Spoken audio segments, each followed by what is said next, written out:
In this video, we'll see about the poem The Shed by Frank Fine. The shed.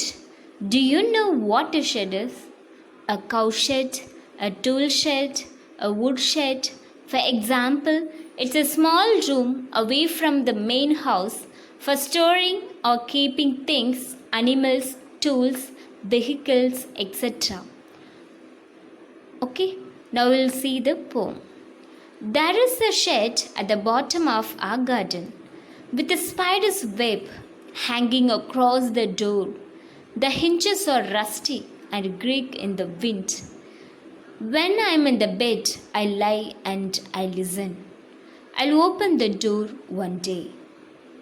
In this poem, the narrator is the author. At the bottom of the garden, there's a shed. Hardly anybody goes inside the shed. Therefore, the hinges or the doors joints have become rusty. Rusty in the sense faded, okay? And they make a lot of noise whenever the wind makes them move. When the poet is peacefully lying in the bed, he sometimes hears noises from the shed. The poet wishes to be able to open the door of the shed one day, okay? So here in this picture you can see the shed, okay? So shed, it's like a small room where we can keep unwanted things or whatever it is, okay? So by lying on the bed, the poet is describing about the shed. Now we'll see the second para. There's a dusty old window around at the side with 3 cracked panes of glass. I often think there is someone staring at me each time that I pause. I'll peep through the window one day. So, peep means here look, have a secret look. Staring, you know. So, dusty means covered with dust. Okay. In this second para, the shed has a dusty old window on its side. 3 glass panes of the window are broken, okay? Whenever the poet passes through the shed, he gets feeling as if someone was staring at him from the shed, okay?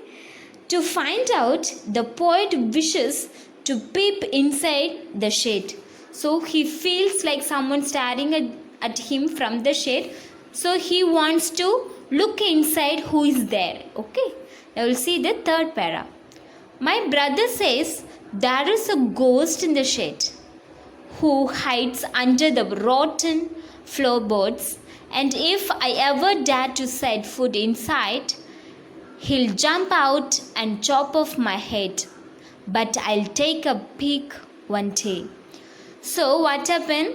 In this third para, the poet's brother talks about the presence of the ghost inside the shed, okay? And warns the poet that if he went inside the shed, the ghost would chop off his head. Chop means cutting into pieces, okay? However, this does not much frighten the poet. He still wished to one day step inside the shed and see for himself. So still he wants to see inside. Even though his brother told him that there is a ghost inside, still he has a wish to go inside and see. Now we'll see the last para. I know that there isn't really a ghost. My brother tells lies to keep the shed for his den. There isn't anyone staring or making strange noises. And the spider has been gone from his web, since I don't know when I'll go into that shed one day soon. But not just yet. Here, the poet is able to overcome his fears. He is able to understand that there is no ghost inside the shed. He understands that there is actually nobody inside the shed who stares at him or makes those strange noises, okay? Nobody's there.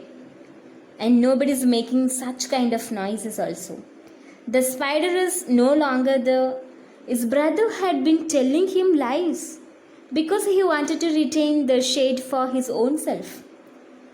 So at the end, the author knows all the secrets, okay, and still he wants to go inside, but even he doesn't know when it will happen, but surely one day he will go inside.